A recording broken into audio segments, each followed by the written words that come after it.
మన ముకుందాలో లాంగ్ హారాల పండుగ నవంబర్ 8 నుంచి 16 వరకు ఫ్లాట్ 9.99% VA తో వివరాలకు సంప్రదించండి. నమస్తే రమగారు. నమస్తే జయ. రమగారు, ఏదైనా సిరీస్ స్టార్ట్ చేద్దామా? చిన్న సిరీస్ చెప్తాను. మనం బాగ్దాద్ కథలు చెప్తున్నాం కదా, అలాంటి దాంట్లో మాయావర్తకుడి కథ చెప్తాం. ఓకే. ఈ బాగ్దాద్ నగరంలో మారూఫ్ అని ఒక అబ్బాయి ఉండేవాడు. మారూఫ్ ఇతను ఏంటంటే పాత చెప్పులు రిపేర్ చేసేవాడు. కొంచెం తొందరగానే పెళ్ళయింది. ఏదో చెప్పులు రిపేర్ చేస్తే ఇక పావలా అర్థం వస్తుంది, ఏమిటో వచ్చి పడిపోతుంది. వ్యాపారం కాదు, పని. అంతే. పని చేసేవాడికి పని వచ్చితేనే డబ్బు వస్తుంది. ఎప్పుడైనా అంతే కదా, ఏ కాలమైనా అంతేను. సరే, ఏదో అట్ట పని చేసుకునేవాడు. పెళ్ళయింది ఇతనికి. అమ్మాయి పేరు ఫాతిమా. గంప గయ్యాళి, మామూలుది కాదు. డబ్బులు తెచ్చినా తిట్టేది, తేకపోయినా తిట్టేది. ఇంతే తెచ్చామని తిట్టేది, తేకపోతే అసలు రాలేదని తిట్టేది. కొంతమంది ఉంటారు, ఇప్పుడు కూడా ఉన్నారు. అయితే ఇతనికి ఏంటంటే కొంచెం పరువుగా బతకాలన్న కోరిక ఈ మారూఫ్కి. తెచ్చుకున్న పావలో అర్థో మన తిండికి చాలు, గొడవ పడకూడదు, తగాదా పడకూడదు, వీళ్ళు కొట్టుకుంటున్నారు అని చుట్టుపక్కల వాళ్ళు చెప్పుకోకూడదు. కానీ అలాంటి ఆశ ఏనాడు నెరవేరనిచ్చేది కాదు వాళ్ళ ఆవిడ, ఒప్పుకునేదే కాదు. సరే, ఒకనాడు ఏమైంది, ఏదో పని చేసుకోవడానికి బయటకు వెళ్తుంటే రొట్టెలు అమ్ముతారు ఆ ఊళ్ళో, బన్నులు లాంటివి అనమాట. నువ్వు ఏం తెస్తావో ఏం తేవో నాకు తెలీదు, సాయంత్రం వచ్చేటప్పుడు బాగా తేనె పోయించి తీపి రొట్టె పట్టుకురా అని చెప్పింది. బన్నులో తేనె పోసిస్తారు. సరే అని వెళ్ళాడు. వాడి కర్మం ఏమిటో, పొద్దున్న నుంచి సాయంత్రం వరకు రూపాయి 10 పావలా కూడా రాలేదు. రూపాయి అనకూడదు, 10 పైసలు కూడా రాలేదు. ఎవరి వాకిట్లోనో కూర్చుంటే వాళ్ళు ఏదో కాస్త మధ్యాహ్నం ఓ చపాతీ ఏదో ఇచ్చారు, అది తినేసాడు. పెళ్ళామేమి కట్టివ్వల. సాయంత్రం దాకా అయ్యింది, ఏమీ లేదు. చపాతీ తిన్నాడు కాబట్టి ఆగింది ప్రాణం. ఏం చేయాలో తెలియలే. ఇంటికి వచ్చే దారిలో ఆ రొట్టెల దుకాణం కనపడింది. ఆ దుకాణాన్ని చూసేసరికి వీడి కళ్ళలో నీళ్ళు రావటం మొదలుపెట్టి, ఇప్పుడు ఇంటికి వెళ్తే అది ఏం గోల్ చేస్తుందో, చుట్టుపక్కల వాళ్ళ పెళ్ళానికి రొట్టె కూడా కొనిపెట్టలేడంటే ఎంత పరువు తక్కువ అని కాస్త బికమహం వేసుకుని ఆ చెట్టు దగ్గర నుంచున్నాడు. నుంచుంటే కంట్లో నుంచి నీళ్ళు వస్తున్నాయి వాడికి దుఃఖంతో. పరువుగా బతుకుతామంటే ఒక్కరోజు పరువైన రోజు లేదే బతుకులో. ఇలా చింతిస్తుంటే ఆ దుకాణం యజమాని ఏదో గిన్నెతో నీళ్ళు తీసుకొచ్చి చెట్టు దగ్గర పోయటానికి వచ్చి చూశాడు. ఎరా మారూఫ్, ఏంట్రా సంగతి అన్నాడు. అన్నాక ఏమరా అలా ఏడుపు మూతి పెట్టుకున్నావు అనేసరికల్లా, ఏం చేయనన్నా, ఒక్క పావలా గిట్టుబాటు కాలేదు ఇవాళ. మధ్యాహ్నం ఆ ఫలానా వాళ్ళు ఎవరో ఒక చపాతీ పెట్టారు, తిన్నాను. మా ఆవిడ ఇంట్లో ఏం చేస్తుందో నాకు తెలీదు, బాగా తేనె పోయించి రొట్టెదేమంది. పావలా అయినా వస్తే నీకు ఇచ్చి తీసుకుందును, 10 పైసలు కూడా రాలేదన్నా ఈ పూట. ఇంటికి వెళ్ళాక అది ఏం గోల్ చేస్తుందోనండి భయంతో ఇక్కడే నుంచున్నాను అనేసరికల్లా అన్నాడు, వాళ్ళకంతే రేపు ఇద్దుగాని లేరా అన్నాడు దుకాణం యజమాని. దాదా రొట్టెలు ఉన్నాయి లేరా, నేను ఇస్తాగా నీకో రొట్టె అని లోపల తీసుకుపోయి ఇతనికి తీర్చడానికి ఏదో ఇంత నలకంత పెట్టి ఓ ఇంత రొట్టె తీశాడు బన్ను. అయితే ఏమైంది, తేనె అయిపోయింది దుకాణంలో. తేనె అయిపోయింది. మేము పంచదార పాకం వేస్తున్నాను రా, మా దుకాణాలు అందరూ తినేస్తారు, ఎవరు ఏమనరు, మీ ఆవిడ కూడా పాకం పోసిస్తానని పల్చటి పంచదార పాకాన్ని ఆ రొట్టె నిండా పోసి ఆ పంచదార రొట్టె పుచ్చుకుని మారూఫ్ ఇంటికి వచ్చాడు. ఫాతిమా వాకిట్లో రెడీగా ఉంది. ఏం చేసుకొచ్చావు అని అడిచింది. తెచ్చానే రొట్టె అన్నాడు. ఆ రొట్టె తీసుకుంది ఆవిడ స్పీడ్గా. మొగుడు పొద్దు నుంచి తిరిగి వచ్చాడు, వీడికి అన్నం సున్నం మంచినీళ్ళు కాళ్ళు కదుకోవడం ఏమీ లేవు. అది తీసుకోవడం అంటే అది ఓపెన్ చేయంగానే చచ్చినాడా, నువ్వు ఇంటి పిచ్చివి తెస్తావా అన్నది. అనేసరికి పిచ్చిదేంటి, మంచి రొట్టె, అక్కడ ఫలానా కొట్టు, నీకు తెలుసు కదా, మీ మేనమామకి తోడలుడు కొడుకు, వాడిదే కొట్టన్నాడు. వాడు కొట్టయితే ఏంటి, నేను తేనె రొట్టె తెమ్మన్నాను, పంచదార పాకం పోసి తెచ్చావు అని మొదలుపెట్టింది. మీ నాన్న అంతే, మీ తాత అంతే, మీ ముత్తాత అంతే, మీ వంశమే అంతా ఇట్లా దిక్కుమాల సంబంధం చేశారు, ఎందుకు కొరగావు, తేనె రొట్టె తేలేవు పెళ్ళానికి అని తిట్టడం మొదలుపెట్టింది. అక్కడి నుంచి కాదు, వీళ్ళు ఇంట్లో చుట్టుపక్కల వాళ్ళంతా చేరారు. ఏమిటి అన్నారు. అనేసి అన్నాక ఒకళ్ళిద్దరు అన్నారు, ఏమొచ్చిందే మాయరోగం, రెండు ఒకటే కదా, ఏం పెద్ద తేడా ఉంటుంది, ఆ తేనె అయితే ఏమిటి, పంచదార పాకం అయితే ఏంటంటే నాకు అక్కర్లేదని రొట్టె ముక్కలు చేసి అక్కడ పడేసింది. అంతది. ఇక ఇంకా గొడవ ఆడుతూనే ఉంది. వాళ్ళ మామూలుగా గొడవలు మొదలయ్యేసరికి మనమే ఏం చేస్తాం, అమావాస్య నాడు అట్టేసావా, పున్నన్నాడు పాపేసావా అని అడుగుతుంటాం. ఎక్కడికో వెళ్తాం. మన పెళ్ళైన రోజున, మన పెళ్ళప్పుడు మీ అమ్మ, మీ నాన్న, మీ చెల్లి, మీ అక్క, నువ్వు ఇలాగే తెగ తిట్టిపోసింది. తిట్టిపోసేసి మొగుడిని ఒక మొట్టికాయ కొట్టింది. బతిమలాడాడు, బాగుంటుంది రొట్టె తినవే తినవే అంటే ఆహా. ఏం చేస్తాడు వీడు, పొద్దున ఎప్పుడో తిన్న చపాతి ఆవిడ వండుకు తినేసింది, సాయంకాలం స్వీట్ కోసం ఇది దెమ్మంది. ఓహో, ఇక అక్కడ కూర్చొని మెల్లిగా రొట్టె ముక్కలు 4 నోట వేసుకున్నాడు. అయిపోయి అక్కడి నుంచి తెగ తిట్టిందా. మొగుడు మళ్ళీ ఇంకో మొట్టికాయ కొట్టడానికి వచ్చింది. అతను ఒక తోపు తోసాడు. తోపు తోసేసరికి ఇంకేముంది మొగుడు నన్ను చంపేస్తున్నాడని కేకలు పెట్టింది. పెట్టేసరికి చుట్టుపక్కల వాళ్ళంతా మళ్ళీ చేరారు. ఆ అమ్మాయిని కేకలేశారు, వీడిని ఏం కొట్లాటాలు రా, ఇంత కొట్లాడుకుంటే ఎట్లా, ఈ పట్టు విడుపు లేదు మీకు అని కేకలేశారు. ఈ అమ్మాయి ఏం చేసింది, నేను సొంటి పట్టేసుకుంటా, ఆ పట్టేసుకుంటా, ఈ పట్టేసుకుంటా అని చెప్పింది. అసలు దానికి దెబ్బలే తగల్లా, తోసాడు అంతే. అదే 2 మొట్టికాయలు కొట్టింది. 2 మొట్టికాయలు చెప్పాం కదా. అక్కడి నుంచి ఏమైంది, తెల్లారేసరికల్లా పెళ్ళాం ఇంట్లో కనపడలేదు. ఏం చేస్తుందో అనుకున్నాడు. కొంచెం ఆవిడ ఆ పని ఈ పని చేసుకుని సామాన్లన్నీ సరి చేసుకుని మళ్ళీ చెప్పులు రిపేర్కి వెళ్ళాలి కదా. ఆ రిపేర్ సామాన్ల బ్యాగ్ సవరించుకుని వీడు బయటికి వెళ్ళబోతుంటే 2 సైనికులు వచ్చారు. ఈ సైనికులు అన్నారు, పద కాజీ గారు నిన్ను పిలుస్తున్నారు, మీ ఆవిడ నీ మీద రిపోర్టు తెచ్చిందన్నారు. వీళ్ళిద్దరూ ప్రభుత్వాధికారులు, ప్రభుత్వపు సైనికులు. వీళ్ళు మోసపోయారు అక్కడికి. కాజీ గారి దగ్గరికి వెళ్ళేసరికల్లా వాడు, ఎరా పాపిష్టివాడా, దేవుడిచ్చిన పెళ్ళాన్ని జాగ్రత్తగా చూసుకోవడం రాదు, దీన్ని చేయి విరకొట్టి పళ్ళరాలు కొడతావా అన్నాడు. వీడు నిర్ఘాంతపోయాడు. నేను చేయి విరకొట్టడం ఏమిటండి, నేనేమీ చేయలేదు అమ్మాయిని, నేను అసలు కొట్టలేదు, అదే నన్ను కొట్టింది, నేను తోసాను అంతే, వెనక్కి గోడకి జారబడింది, నేను ఒక్క దెబ్బ కూడా కొట్టలేదండి అని నిన్న జరిగిన కథ అంతా చెప్పాడు. ఆ అమ్మాయి చేతికి ఒక కట్టు కట్టుకుని ఇట్లా పెట్టుకుని మూతికి ఇక్కడ ఏదో ఎర్రగా ఉంది, రక్తం నేతురు వచ్చేలాగా కొట్టాడు, వీడంతా తేల్చమని కాజీ దగ్గరికి వచ్చింది. అక్కడి నుంచి ఆయన 4-5 ప్రశ్నలు వేశాడు. వీడన్నాడు, ఫలానా రోడ్డు మీద ఫలానా కొట్టువాడు ఉంటాడు, మా వాకిలు ఎదురుగుండానే ఉంటాడు, కావాలంటే వాడిని కేకేయమంటే వాడు ఆధారనే పోతున్నాడు. సైనికులు బయటకు చూసరికి ఏమండి మీరు చెప్పిన వాడు వస్తున్నాడండి అనేసరికి సుల్తానో వాడి ఏదో పేరు ఆ వాడిని పిలిచారు లోపలికి. పిలిస్తే వీళ్ళేం కొట్టుకోలేదండి, తేనెరెట్టు కోసం గోల్ చేసింది అమ్మాయి, అదే వీడిని కొట్టింది అనేసరికల్లా అక్కడి నుంచి కేకలేసాడు అమ్మాయిని కాజీ. ఏమిటమ్మా, పెళ్ళిని నిలబెట్టుకోవాలి, ఇట్లా చేయకూడదు, నీకు మొగుడు సరిగ్గా సంపాదించట్లేదని కోపం ఉందనుకో, దానికి ఇదే మార్గం, ఇట్లా కాదు, కొట్లాడుకోకండి, పొండి అని పంపించేసాడు. ఆ అమ్మాయి కాస్త వెళ్ళిపోయింది ఫాతిమా. ఈ మారూఫ్ బయటికి వెళ్ళంగానే ఆ సైనికులు ఇద్దరు ఇతని వెనకాల, నీకు బందోబస్తుకు వచ్చాం కదా, మాకేమైనా ఇవ్వమంటారు. పోలీస్ స్టేషన్లలో జరిగే కథ అప్పుడు ఉండేది పాపం. మరి నీకోసం మా సర్వీస్ ఇచ్చాం కదా అనేసరికల్లా ఇంకేం చేస్తారు. వీడు ఏమైంది అటు ఇటు చూశాడు. అతను పొద్దున పూట వచ్చేటప్పుడు ఏవో సామాన్లు అవి పట్టుకొచ్చుకున్నాడు కదా, ఆ సామాన్లలో ఒక పావలా బెళ్ళదు. ఆ పావలా చేతిలో పెట్టాడు. అన్నాడు, నన్ను వదిలేయండి, నా దగ్గర ఇంకేమీ లేదన్నాడు. తన ఇంటి వైపుకి నడిచి వెళ్ళాడు. ఈ లోపల ఎవరో చెప్పులు రిపేర్ అనేసరికల్లా అటువైపు వెళ్ళేసరికి మళ్ళీ 2 సైనికులు వచ్చారు. ఇంకో కాజీ గారి దగ్గరికి వెళ్ళింది అమ్మాయి. ఇంకో కాజీ దగ్గరికి వెళ్ళేసరికల్లా మళ్ళీ ఒక కాజీ గారి దగ్గర ఆయన పత్రం ఇచ్చాడండి అన్నా కూడా సైనికులు ఒప్పుకోవాలి. అట్లా కాదు, నువ్వు కాజీ గారి దగ్గరికి వచ్చి చెప్పు. ఈ అమ్మాయి చేసి తూర్పు వైపు కాజీ దగ్గరికి ముందు వెళ్ళింది, పడమటి వైపు కాజీకి దగ్గరికి మధ్య. వీడిని ఎలాగైనా జైల్లో పెట్టాలి, మొగుడిని తన్నించాలి. కొంతమంది అలా ఉంటారు, తనకేం ఉపయోగపట్టలేదు కాబట్టి వాడిని చావగొట్టాలి, వాడి బుద్ధి రావాలి, వాడిని జైల్లో పడేయాలి. అప్పుడు కానీ వాడికి వాళ్ళ అమ్మాయి వాడిని కన్నా అమ్మా నాన్నకి బుద్ధి రాదు, పిచ్చి ధోరణి ఉంటుంది. అవునవును. అక్కడికి వెళ్ళేసరికల్లా ఆ కాజీ గారు అన్నాడు, అదేమిటి ఏమి జరిగిందంటే, అయ్యా ఇట్లా కాదండి, ఏమీ జరగలేదు, మా అమ్మాయి ఆవిడ జూటా ఇల్జాములు తీసుకొస్తుంది అంతే, ఇది అబద్ధము. పొద్దుటి కాజీ గారు ఇచ్చిన కాగితం ఇదిగోండని కాగితం చూపించాడు. ఆ కాగితం చూసేసరికల్లా ఆ అమ్మాయి కేకలేశాడు ఆయన. ఆ అమ్మాయి అక్కడి నుంచి కూడా వెళ్ళిపోయింది. ఈ సైనికులు మళ్ళీ 2 సైనికులు ఉన్నారు కదా, మాకేదైనా ఇవ్వమన్నారు. ఏమి ఇస్తాడు, తన దగ్గర చెప్పులు పని చేసే సామాన్లు తప్పిస్తే ఏమీ లేవు. సరే అక్కడ ఏదో ఇనుప సామాన్లు కొట్టుంటే ఈ చెప్పులు బాగు చేసే 2 వస్తువులు అక్కడ అమ్మేసి తాకట్టు పెడితే ఏం రాదు. అవి వచ్చిన పావలా చెరుకో పావలా ఇచ్చాడు. చిచ్చి అనుకున్నాడు, నా బతుకు దిక్కుమాలి బతుకు, ఇక నేను ఇంటికి వెళ్ళాం అని చెప్పేసి అలా నడుచుకుంటూ వెళ్ళిపోయాడు. నడవగా ఎక్కడో నీరసం వచ్చాక ఓ చోట కూలబడ్డాడు. అక్కడ ఒక పురాతన పాడుబడిపోయిన ఇల్లు ఒకటి. ఆ ఇంటి దగ్గర కూర్చున్నాడు. అక్కడి నుంచి వాడికి తన జీవితం ఆలోచించుకుంటుంటే ఎంత దుఃఖం వచ్చిందో. నన్ను పొద్దున్న సైనికులు తీసుకెళ్ళారు, చుట్టుపక్కల అందరూ చూసారా, ఏం పరువు ఉంది నాకు.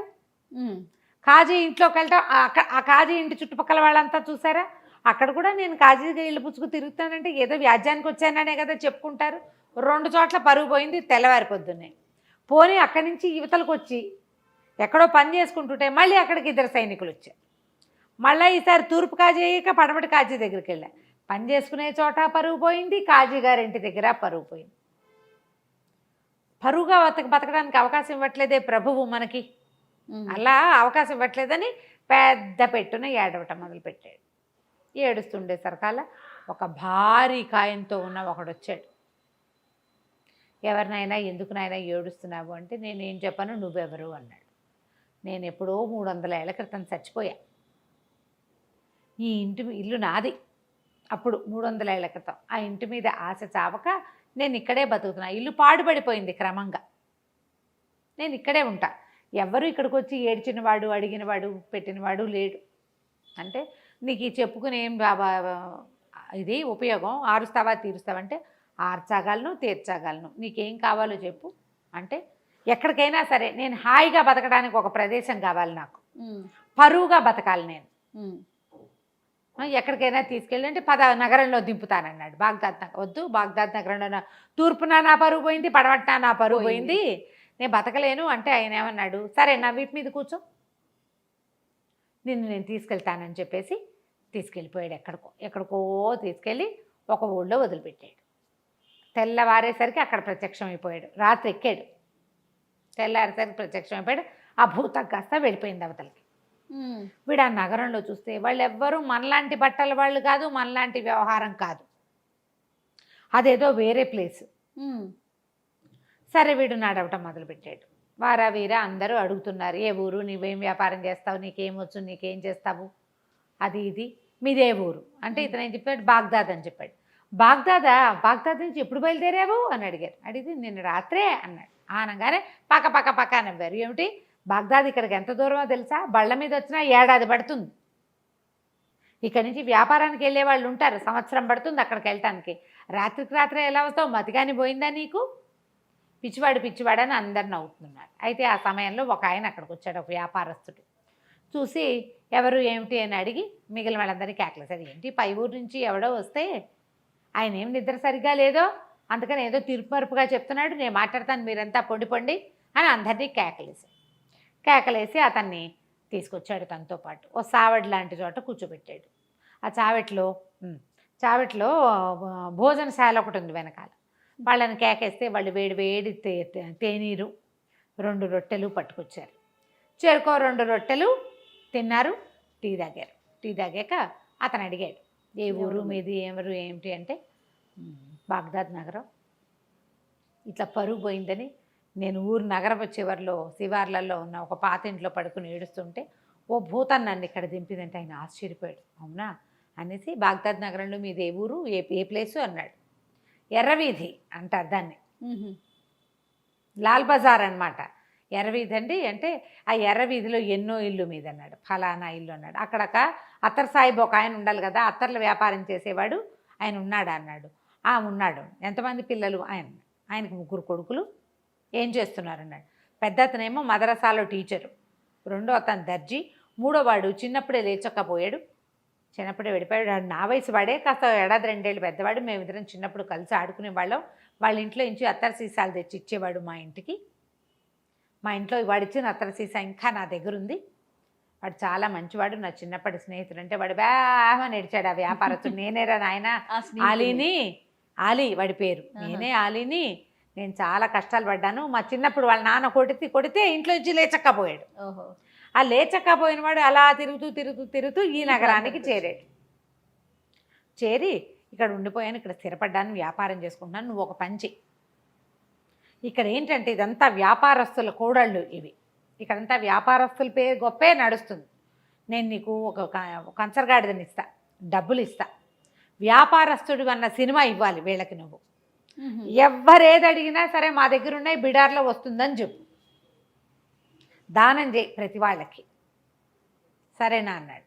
సరే అన్నాడు. వీడు చక్కగా ఆ పంచలో పడుకుని నిద్రపోతే తెల్లవారేసరికల్లా ఆ ఆలీ ఏం చేశాడు, ఓ 1000 దినారాలు ఒక కంచరగాడిదని పంపించాడు. ఇతను ఏం చేశాడు, డబ్బులతోటి చక్కగా అక్కడ బజార్లో బట్టలు కొనుక్కుని చక్కటి బట్టలు వేసుకుని, కుర్రాడు కదా ఇతను, బాగున్నాడు, స్ట్రాంగ్గా ఉన్నాడు. అక్కడి నుంచి 1000 దినారాల సంచులు వేసుకుని కంచరగాడి దెక్కి వ్యాపారస్తుల కూడళ్లలోకి వచ్చాడు.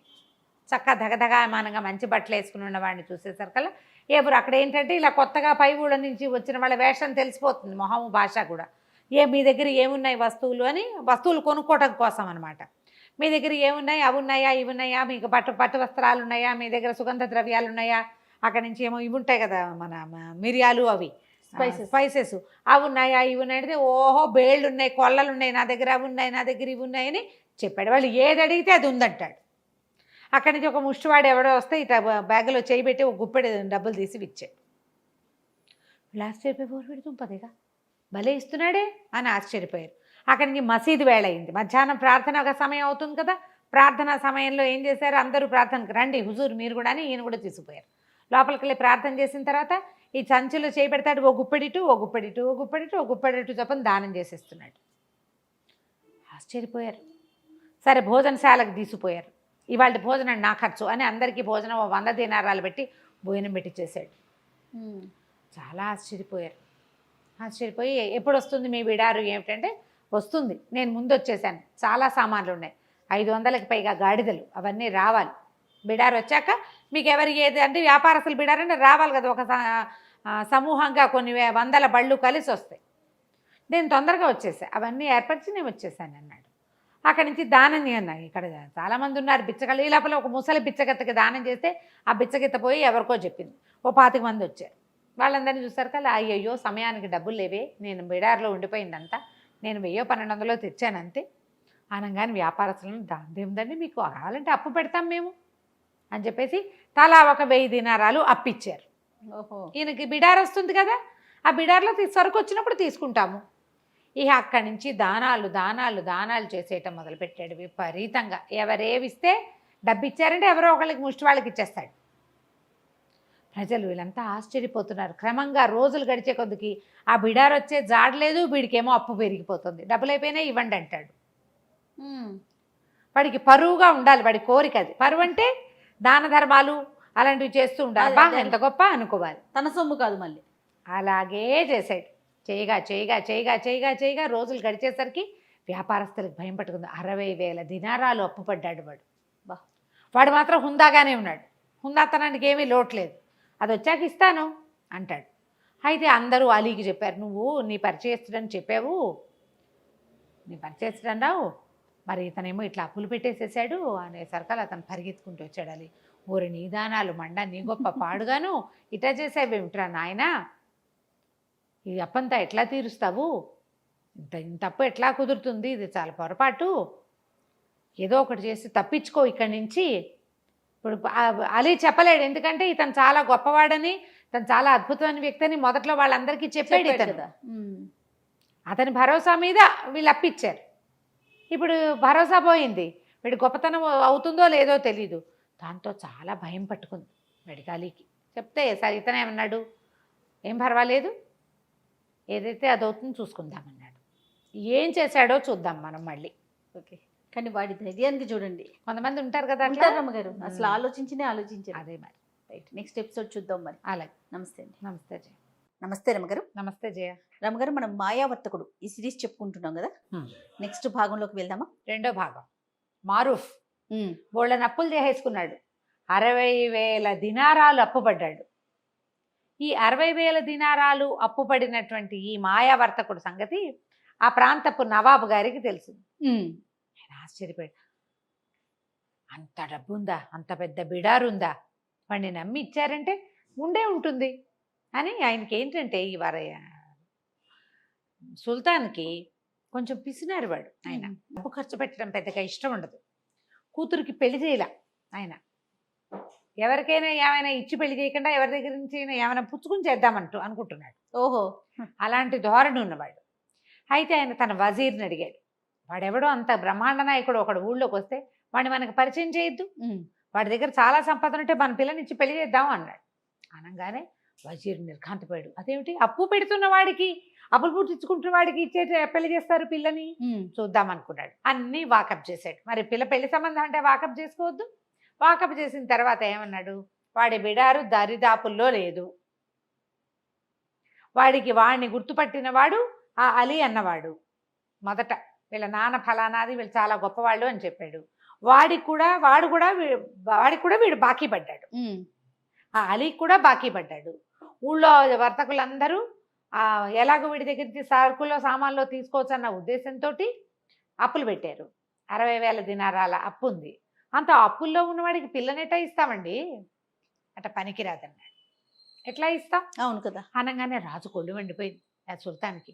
ఊరి దుర్మార్గుడా, ఇదివరకు ఎప్పుడో మా పిల్లని అడిగావు నువ్వు పెళ్ళికి, వజీర్కి ఏమి ఇస్తామని నేను వద్దన్నాను, నువ్వు ఊరుకుని ఇంకో పెళ్లి చేసుకున్నావు. కానీ అది మనసులో పెట్టుకుని మా అమ్మాయికి గొప్ప వర్తకుణ్ణి ఇచ్చి పెళ్లి చేసే అవకాశాన్ని నువ్వు చెడగొడుతున్నావు, వెళ్ళిపోవు నా కళ్ళ ముందు నుంచి అన్నాడు. అనగానే వజీర్ నాలుగు ఖర్చుకుని మీ ఇష్టం అండి, మాట్లాడి పెట్టమంటే మాట్లాడతా. సరే అక్కడి నుంచి వజీర్ ఇంకేం చేస్తాడు, వజీర్ ఉద్యోగం ఊడిపోయేలాగా ఉంది. అంతేగా. విడిపోయి మారూఫ్ దగ్గరికి వెళ్ళాడు వజీర్. వెళ్ళి రండి రాజుగారి మన సుల్తాన్ని కలుద్దురు కానీ అని చెప్పేసి సుల్తాన్ దగ్గరికి కల్పించాడు. కల్పించిన తర్వాత సుల్తాన్ గారికి ఒక అమ్మాయి ఉంది, మరి కొంచెం అటు ఇటుగా మీకు దగ్గర వయసు అమ్మాయి, వివాహం చేసుకుంటారా అన్నాడు. అమ్మ అంటే ఆవిడకో 25 ఏళ్ళు పైన ఉన్నాయి, ఎప్పుడో చేయాలి పెళ్ళి, ఈయన డబ్బున్న పెళ్లి కొడు కోసం చూస్తున్నాడు. ఇతను అన్నాడు పెళ్ళి ఎక్కడ చేసుకుంటానండి, నేను పెళ్ళికి వెళ్ళి ఇప్పుడు చేసుకోలేను, నా బిడారు వచ్చాకే ఏమైనాను, పెళ్ళంటే మాట్లాడండి, ఎంత దానం ధర్మం చేసుకోవాలి, జీవితకాలం ఉండవలసింది, మంచి కొడుకులు పుట్టద్దు నాకు, పుట్టాలంటే ఏం చేయాలి, దాన ధర్మాలు చేయాలి, పెళ్లికి సహాయం చేసిన వాళ్ళందరికీ బట్టలు పెట్టాలి, పాతలు పెట్టాలి, బోడని చూడాలి, తిళ్ళు తిప్పలు, ఇల్లు వాకిళ్ళు ఎన్ని ఏర్పరచాలి, మళ్ళీ నేను పెళ్లి కూతురికి నేను పెట్టుకోవాల్సిన కట్నం ఎలాగో ఉంది, వజ్రాలు వైఢూర్యాలు నా దగ్గర మరకత మణులు ఉన్నాయి, అవన్నీ పెట్టుకోవద్దు, ఏమీ లేకుండా ఎట్లా చేస్తే నాకు అసలు పుట్టేటప్పు ఉంది, బిడారు వచ్చాకండి అన్నాడు. రాజుగారికి ఏమనిపించింది, ఈ మాటలన్నీ వినేసరికి ఎక్కిపోయారు వీళ్ళు, అయ్యి బాబోయ్ వీడి దగ్గర చాలా ఉందని. వజీర్కి వీడు ఏదో ఒక నాటకం ఆడుతున్నాడేమో అని అనుమానం వచ్చింది, అనుమానంగా ఉంది. రాజుకు అనుమానం రాల.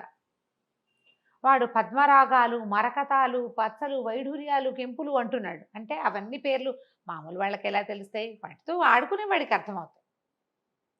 ఇంత బిడారు వచ్చాక ఊళ్ళో వ్యాపారస్తులు ఎవరైనా ఎగరేసిపోతారేమో వీడిని, ఆ మరకతాలు పచ్చలు అన్నీ మనకే కదా. ఆయన ఎట్టా ఆలోచించాడంటే రేపు నాటికి వీడు వేరే దేశస్థుడు, మా దేశం మేము పోతామంటే మన పిల్ల మన దగ్గరే ఉంటుంది, దానికి ఇచ్చిన పచ్చలు మరకతాలు మాణిక్యాలు మన దగ్గరే ఉంటాయి, అంతే, వాడు లేచకపోయినా పర్వాలేదు.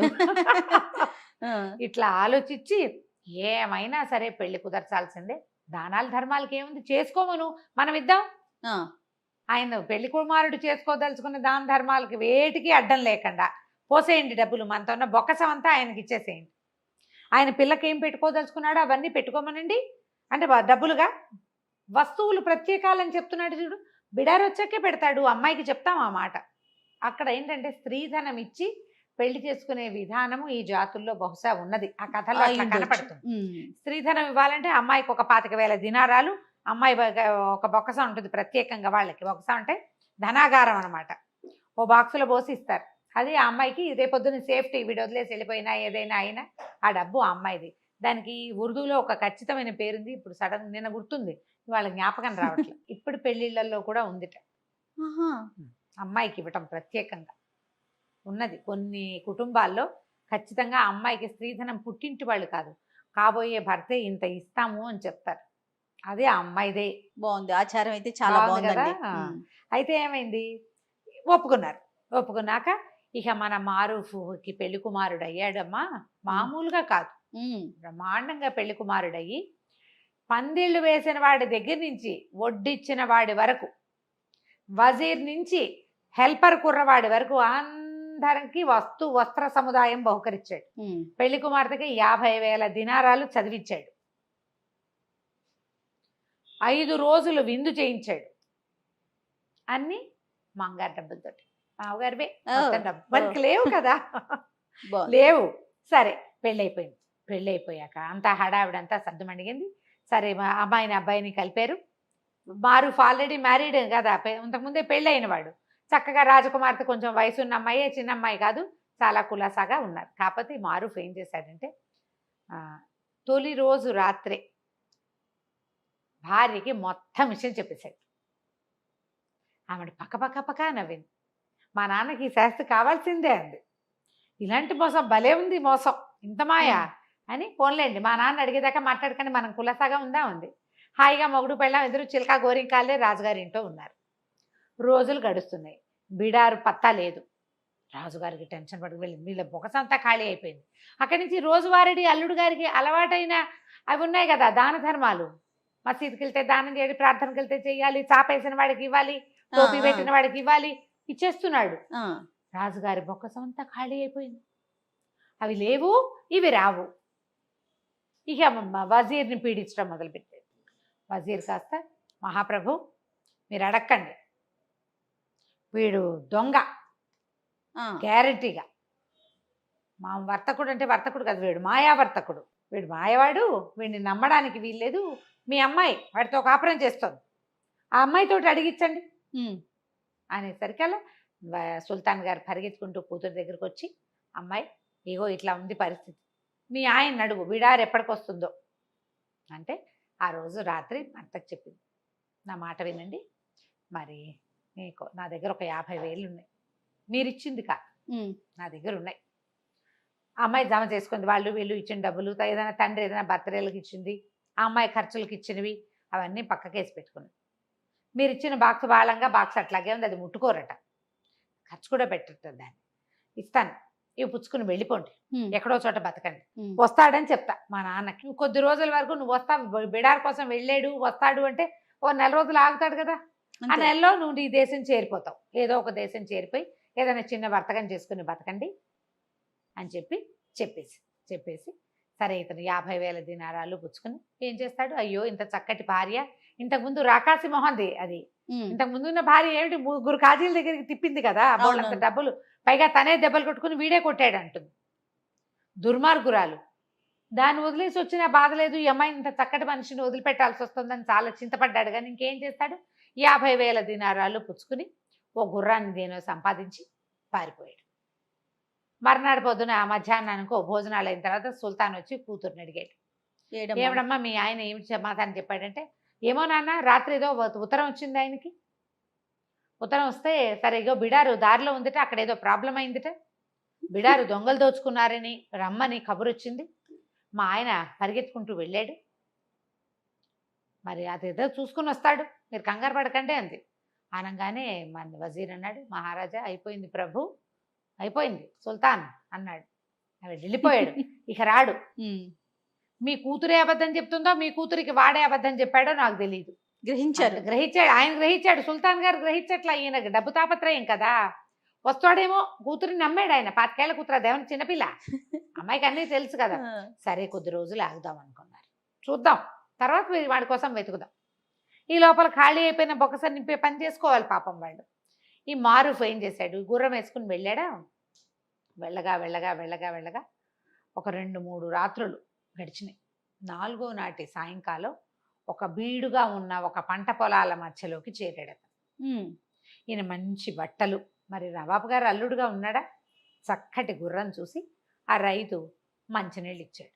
ఇక్కడ ఏమైనా ఆహారం దొరుకుతుందా, ఆకలి దహించుకుపోతుందంటే, బాబు ఏదండి చిన్న ఊరండి, మీలాంటి గొప్పవారికి ఆహారం సరిపడా ఇవ్వగలిగే ఊరు కాదు, నేను ప్రయత్నం చేసి వస్తా, ఇదిగో ఇదేదో తాగండి అని ఒక షర్బత్ ఏదో తెచ్చుకున్నాడు వాడు, చిన్న ముంతల పోసుకుని ఇచ్చి, మరి చెట్టు కింద ఉండండి, మీకు ఏదైనా ఆహారం ఏర్పాటు చేసుకొస్తాను బాబు అంటే ఒక 2 దినారాలు వాడి చేతిలో పెట్టాడు. సరే వెళ్ళిపోయాడు, అతను వెళ్ళిపోయాడు. ఈ మారూఫ్ ఇప్పటికి కొన్ని నెలలుగా వ్యాపారస్తుడుగా ఉంటున్నాడు, కానీ వ్యాపారస్తుడుగా ఉంటున్నాడు, సహజంగా కష్టజీవి కదా వాడు. ఏమైంది, ఒక అరక దున్నుతున్నాడు, ఆ రైతు పొలం దున్నుతున్నాడు, 2 ఎడ్లు కట్టి నాగలు కట్టుంది. పాపం వీడెవడో మనిషి కనపడేసరికల్లా తిండి ఏర్పాటు చేస్తానని వెళ్ళాడు. వాడు వచ్చే లోపల 2 పర్రాలు దున్నితే కనీసం వాడు కాస్త సంతోషిస్తాడని ఇతను ఏం చేశాడు, ఆ జాట్లోకి పోనిచ్చాడు, ఎద్దుని దున్నడానికి 2 ఎడ్లని హే హే అన్నాడు కానీ దానికి ఇట్లా జాలుగా ఉంది. మామూలుగా ఎలా ఉంటుంది, అరక ఒక రౌండ్లో దున్నుతారు కదా, దానికి ఒక గీత కనపడుతూ ఉంటుంది. ఇతనికి అలవాటు లేక హే హే అనేసరికల్లా అవి ఇట్లా పోకుండా ఇట్లా పోయినాయి పక్కకి. ఈ పక్కకి పోయేసరికల్లా ఈ నాగలి ఇంకో పక్కకి లాగింది, మొదటి గీతలో లేదు, 2వ గీతలో ఉందన్నమాట. ఆ గీతలోకి వెళ్ళి వెళ్ళి వెళ్ళి ఎక్కడో పట్టేసింది. ఎంత హే అన్నా హాయ్ అన్నా ఏమీ రావటం. ఇతను కొంచెం గట్టిగా అదిరిచ్చి తను కూడా అరకపుచ్చుకొని లాగడానికి ట్రై చేశాడు. కింద ఏదో పట్టుకుపోయినట్టు అర్థమైంది. సరే ఏం చేశాడు, అరకని వదిలిచ్చి ఆ పక్కన ఏదో పలుగు గుణప ఉంటే అది తవ్వాడు. తవ్వితే కింద ఒక పెద్ద స్క్వేర్గా ఒక రాతి పలక లాంటిది ఉంది. ఏదో ఉంది దీని కింద అనిపించింది. ఇక దాని గుణపం పెట్టి ఒక్కో చుక్క ఒక్కో ముక్క చొప్పున అంగుళం చొప్పున దాన్ని పక్కకు తోయటానికి ప్రయత్నం చేశాడు. ప్రయత్నం చేస్తే కొంతమేర గ్యాప్ వెళ్ళేసరికల్లా లోపల ఒక తొట్టెలాగా కనపడుతోంది. ఏదో ఉంది. ఆ తొట్టె లోపలికి గుణపాన్ని పోనిచ్చి దాన్ని పలకని తోసాడు. అవుతుంది తోస్తే లోపలికి మెట్లుంది. ఇది ఒక నిమిషంలో జరిగిన పని కాదు, గంట పట్టింది, టైం తీసుకుంటుంది కదా. అతను భోజనం వండించడానికి వెళ్ళాడు. మొత్తం పొలాలని నిరాబాగా ఖాళీగా ఉన్నాయి, ఏమీ లేదు. ఆ మెట్లు కనపడేసరికల్లా ఇతను ఏం చేశాడు, ఆ గుణపాన్ని బయటికి తీసేసి ఆ మెట్ల కొంచెం ఇంతే తోసాడు. మొత్తం తొయిలేపోయాడు. కొంతమేర తోస్తే మెట్లు కనపడ్డాడు. అందులోకి దిగిళ్ళాడు. దిగిళ్తే కుప్పలు తెప్పలుగా బంగారం ఉంది లోపల. ఓ ఇక మణులు మాణిక్యాలు ఎంత బంగారం ఉందో, కోట్ల కొద్దీ డబ్బు. ఆశ్చర్యపోయాడు. ఎంత అదృష్టం అదే కదా. సరే ఏం చేశాడు, పైకి వచ్చేసి ఆ పల్లని యథాతథంగా మళ్ళీ మెల్లిగా ఎంత తోసాడు, తను పట్టడానికి కింద మేర తోసాడు. ఒక మూరం బాతిగా తోసాడు. మళ్ళీ తోసేసి మట్టి యథాప్రకారం లాగేశాడు. చెట్టు కింద కూర్చున్నాడు. పోయి ఒక 2 గంటలు గంటన్నర గడిచాక ఆ రైతు బకరైతు ఇది చేసుకుంటాడు, సేద్యం చేసుకుంటున్నవాడు చక్కగా 4 ముంతలు చెంబులు అన్ని ఒక పెద్ద సంచులు పెట్టి పట్టుకొచ్చాడు. బాబు నేనే మా ఇంట్లో వండించానండి, మీరు 2 కాసులు ఇచ్చారు, మరి మా ఆవిడతోటి వండించాను, ఇంట్లో చేసిన వంటే తినండి అన్నాడు. అన్నాక మారుఫ్ కూర్చొని తను తింటూ ఈ అబ్బాయికి కూడా పెట్టాడు. నువ్వు కూడా తినబోయి అన్నాడు. అన్నాక ఈ పొలాలు ఏమిటి ఇదంతా అంటే, ఇది ఏం జరిగింది, పాత రోజుల్లో ఎవరో రాజులు ఇక్కడ తవ్వి దాచిపెట్టుకున్నారు నిధి. ఈ తవ్వి దాచిపెట్టుకున్న తర్వాత ఈ అలాంటి ప్రాంతాల్లో ఏంటంటే ఇసుక తుఫాన్లు అవి వచ్చేసి ఇదంతా మూసుకుపోయింది. ఆ రాజులు పోయారో ఏమయ్యారో, ఎన్నో తరాల నాటివి అవి. ఆ తర్వాత మట్టి కప్పడిపోయింది, మెల్లిగా సైద్యంలోకి దిగారు. ఆ పర్టికులర్ హుక్కు ఈ రైతుకి ఏనాడు తగల, అది మామూలుగా బంజరుగా ఉంది. ఈ మధ్య అతను తవ్వుకోవటం మొదలుపెట్టాడు. ఏమన్నాడు, బాబు ఇక్కడ ఏం పెద్దగా పంటలు పాడు ఏం పండవండి, ఇటగే ఎడారిగా ఉంటుంది, సరే ఏదో ఒకటి చేద్దామని నేను ప్రయత్నం మొదలుపెట్టాను, ఇప్పుడేనండి తవ్వు చేస్తున్నాం అంటే ఈయన ఏమన్నాడు, అరే అబ్బాయి నీకు 50,000 దినారాలు ఇస్తా, ఇది మొత్తం నాకు అమ్మేసి అంటే. ఆశ్చర్యపోయాడు. 50,000 లెక్క పెట్టుకోవడం లేదే ఇది అయిపోయాడు రైతు. బాబు అంత గొప్ప పని చేస్తారండి, చేస్తా, నేను ఇక్కడే ఉంటా, నాకు ఒక షెడ్ వేయటానికి సహాయం చేయను, ఒక గుడారం వేసుకోవడానికి సహాయం చేయి, ఈ నేల కావాలి నాకు, నా బిడారు రాబోతోంది అని చెప్పాడు. రైతు చాలా సంతోషించాడు. ఈయన ఇచ్చిన 50,000 దినారాలు తీసుకెళ్ళు, ఈయనకు ఒక పెద్ద చక్కగా పడుకుని హాయిగా కూర్చోవడానికి అన్నిటికీ విశాలంగా ఉండేలాగా కుటీరం లాంటిది ఏర్పాటు చేశాడు. అక్కడే ఉండిపోయాడు మారూఫ్ కొద్ది రోజుల పాటు, నెలన్నాడు. ఈ లోపల కావలసినప్పుడల్లా ఈ మట్టి తోసేసి అందులోకి వెళ్ళి తీసుకొని డబ్బులు తెచ్చుకుని పెట్టుకుని ఆ దారిన వచ్చిన కంచరగాడిదలన్నీ కొనుక్కున్నాడు. ప్లాను కంచరగాడిదలు కొన్నాడు. చిన్న చిన్న బిడార్లు వస్తాయి, మీ బిడారు నేను కొంటాను, ఎంత కమ్ముతావు అని మాట్లాడి డబ్బిచ్చి కొనేసుకున్నాడు. బిడార్లతోటి జనరల్గా పని వాళ్ళు వస్తారు, తనే సామాన్లు ఒక్కొక్కటి అన్నీ ఏర్పరచుకుని కనీసం ఒక 1000 కంచరగాడిదలు కొన్నాడు. అన్నీ కొన్నాక ఒక రోజంతా పనిచేసి ఈ కిందున్న మొత్తం వజ్రాలు బంగారం అన్నిటిని మూటలు కట్టించి ఆ గాడిదల మీద వేసుకుని ఆ మొత్తం బిడారిని నవాబు గారి దగ్గరికి తన భార్యని దగ్గరికి తరలించుకుపోయాడు. నెల దాటిపోయింది. నెల దాటంగానే ఇక సుల్తాన్ ఇంక నేను ఆగలేనని కూతురిని చెడదిట్టాడు, వజీర్ని తిట్టాడు. ఏమైనా సరే వాడి మీద ఒక కాగితం పుట్టించి అన్ని దేశాలకి పంపించాలి, ఇలాంటి వాడు వస్తే వీడు బొమ్మకిచ్చండి, ఇలాంటి వాడు వస్తే వీడిని పట్టుకోమని. ఇంతలో ఏమైంది, ఏదో పెద్ద బిడార్ లాంటిది వస్తోంది. 1000 గాడిదలు ఒకేసారి వస్తే ఎలా ఉంటుంది, పెద్ద వాటర్ పెట్టుకుంటూ దుమ్ముగా. కంచరగాడిదలు అంటే ఉట్టి గాడిదలు ఉండవు, కొంచెం పెద్దగా ఉంటాయి, గుర్రాలకు దగ్గరలో ఉంటాయి. అక్కడి నుంచి సైనికులు పరిగెత్తుకొచ్చారు. అల్లుడు గారి బిడార్ వస్తుందండి. రాజు కూతురు పరిగెత్తుకుంటూ వెళ్ళారు ఎదురుగా. వెళ్తే ఆయన ఏమన్నాడు, మారూఫ్ చెప్పాడు, దొంగలు పడి మొత్తం బిడారంతా పోయిందండి, ఏదో ఈ 4 మిగిలినాయి, సరుకేం సరుకు రాలేదు. ఎందుకంటే వాళ్ళకి ఏం చెప్పాడు, సుగంధ ద్రవ్యాలు ఉన్నాయి, స్పైసెస్ ఉన్నాయి, దినుసులు ఉన్నాయి, పట్టుతానులు ఉన్నాయి చెప్పాడు. మొత్తం సరుకంతా పోయింది, సంపద మాత్రం సగం మిగిలింది, సగం కూడా కాదు, సంపదలో కొంత మాత్రం మిగిలింది, ఇవే తీసుకొచ్చాను అని చెప్పాడు. రాజు నిర్ఘాంతపోయాడు. ఆ వచ్చిన సంపదతోటి ఆయన 100 సార్లు అమ్మి 50 సార్లు కొనొచ్చు. చాలా ఆశ్చర్యపడి మొత్తం గాడిదలు తెచ్చిన అవన్నీ వీళ్ళు దాచుకోవటానికి ఒక పెద్ద బిల్డింగ్ కట్టుకోవాల్సి వచ్చింది వాళ్ళు. అంతుంది ఆ కింద. ఆ తర్వాత మారుఫే ఆ రాజ్యానికి సుల్తాన్ అయ్యాడు. అప్పులన్నీ తీర్చేశాడు. అప్పటి నుంచి పిచ్చిదానాలు మానేశాడు. వ్యాపారం చేయటం మొదలుపెట్టాడు. తన స్నేహితుడు అలీని సహాయకుడుగా పెట్టుకున్నాడు. ఈ వజీర్ ఈయన కొంతకాలం రాజుగారికి వజీర్గా ఉన్నాడు.